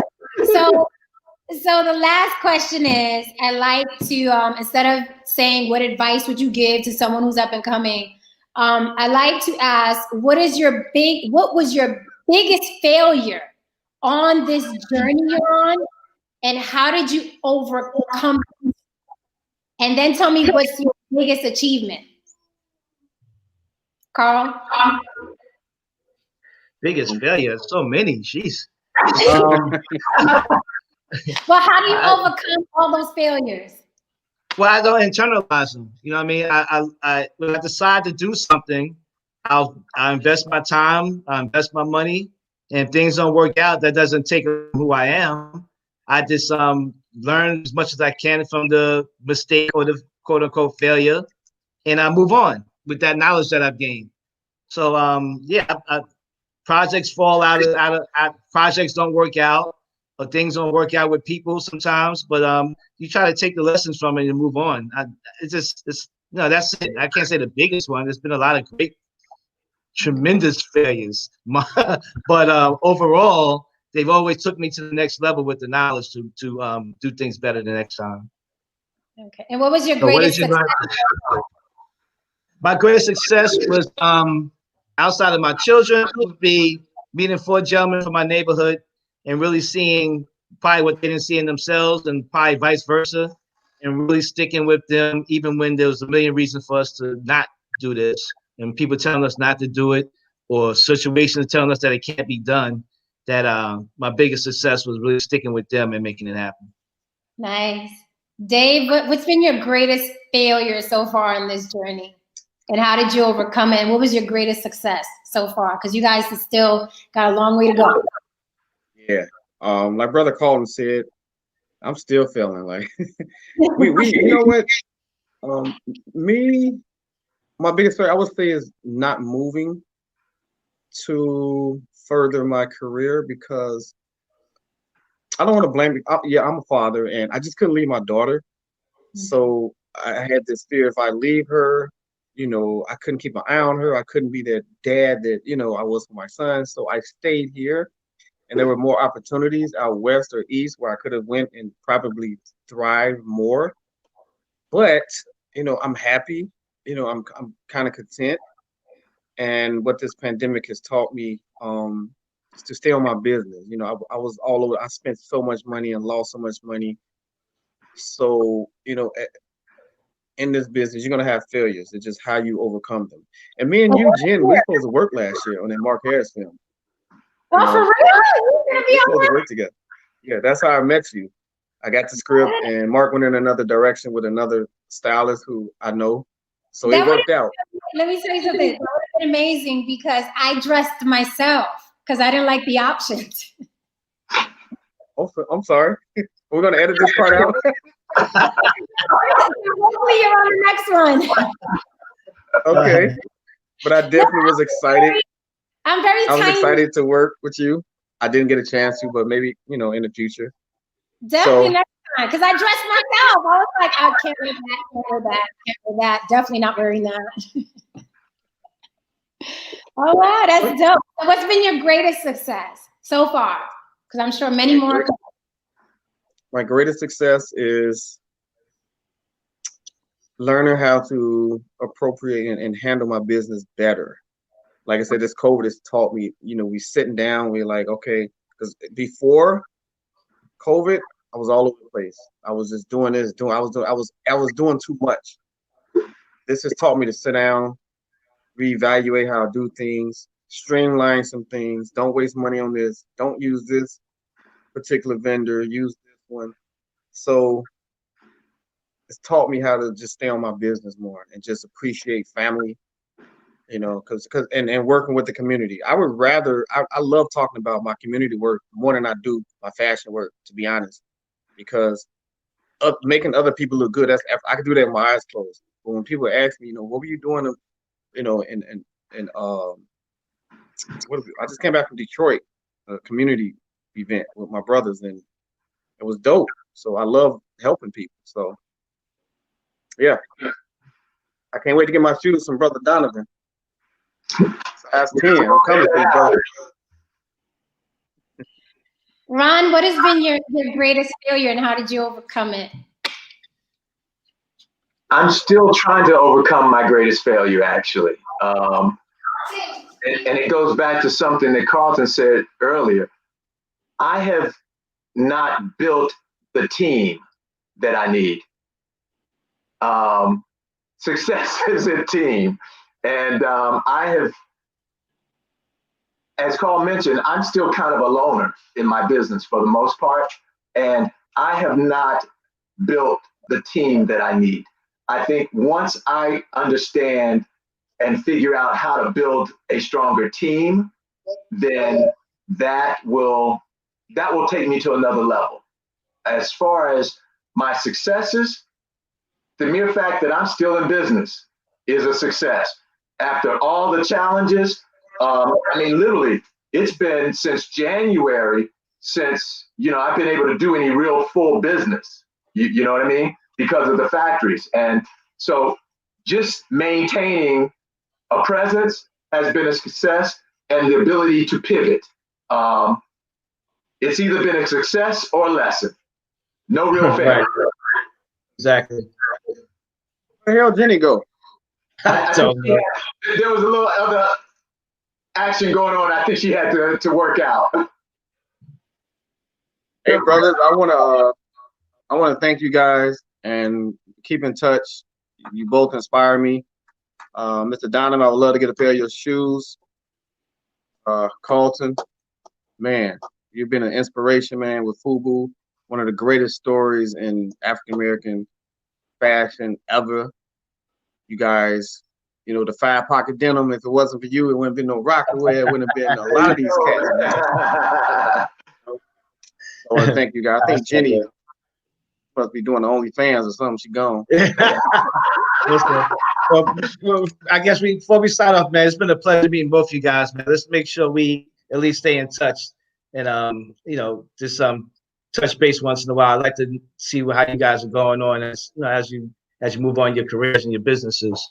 But it's been a pleasure talking to you guys, man. I learned a lot. Hey, well, so where you at, Carlton? What city? I'm in Maryland. Okay, and Brother Ron, where are you? I'm in New York. Okay. So East Coast. Okay. Yeah.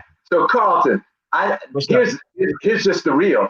I've spoken to Jay a couple of times. We've been trying to connect. It just hasn't happened yet. But there are some synergies that we definitely need to discuss. Yeah. And, because I can use some of their guidance. What you guys did occasionally was build a team. Right. And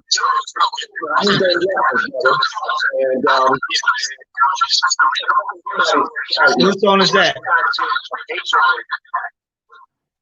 And Dave, I see some synergies with what you're doing, man. We can do some custom. Imagine you do a suit for a cat, and then I'm doing the same with the shoes, whether it's materials or so. There's a lot of synergy here. I'm glad that Jen brought us together. Appreciate you, brothers, and shit. I'm trying to connect and figure out how we can do this. No, I think that's it. If you can't find Jay, let me know, because he's definitely somebody you need to talk to. Well, okay. I'm speaking to both of you. I got him, and now I'm connected to you as well. So you guys definitely need to stay in touch, man. There's a lot of things you guys can work out together. Absolutely. All right. Thanks, guys. She's trying to come back. Should we hold until Jen comes back? It looks like she's trying to get back in. No, look, I'm out. Yeah, I gotta go, man. Take care, guys. All right, fellas. Hey, it's a pleasure, gentlemen. Take care. Take it easy. Okay. Bye, Jen. Bye. Bye. Bye, guys.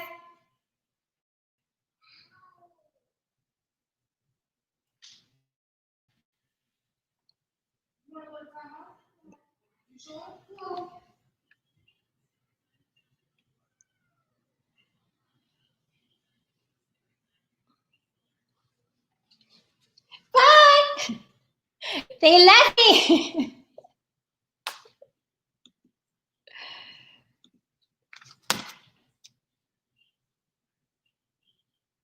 Okay, guys, bear with me.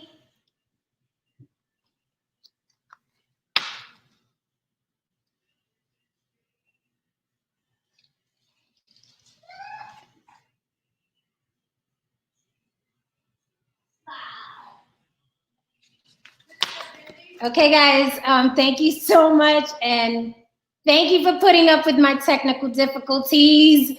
I want to thank the gentleman with all my heart for joining me for not 1 hour, but 2. The plan was 1 hour, but we got to do 2. So thank you so much from the bottom of my heart to Carl Brown, to David, Stylist by Dave, and Ron Donovan. Thank you so much, guys. Till next time. Mwah. Bye.